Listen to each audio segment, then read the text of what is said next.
Kisba importanti ħafna fil-kawża tal-Aqda Repubblika biex l-Avukat Ġenerali tobni l-ordni tal-Maġistrati infarruġa u tibda proċeduri kriminali kontra dawk li Repubblika stess sejħet il-klikka tal-Bank Pilatus. It-tnejn filgħodu l-primawla tal-Qorti Ċivili laqgħet it-talba ta' din l-NGO u ordnat li fi 17 ta' Ġunju li ġej jitla jixet ir-Reġistratur tal-Qorti u jesebixxi l-estratti ewlenin tal-inkjesta Pilatus kif ilha titlob Repubblika.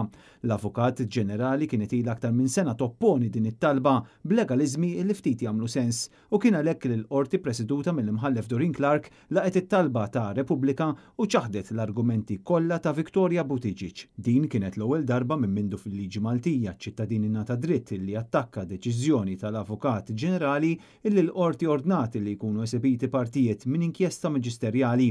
Repubblika qalet li dan huwa pass importanti immens biex tinkiseb ġustizzja u titwaqqaf l-impunità f'pajjiżna.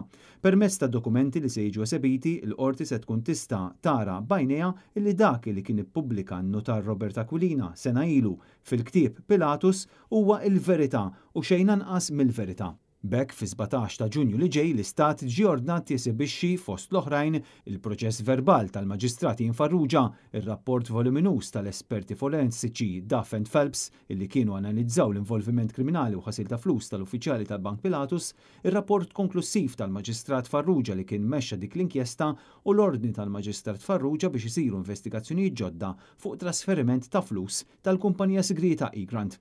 L-Avukat Jason Azzopardi ilu mill-bidu jassisti lill-Repubblika f'dawn il-proċeduri illi għaddejjin fil-qorti.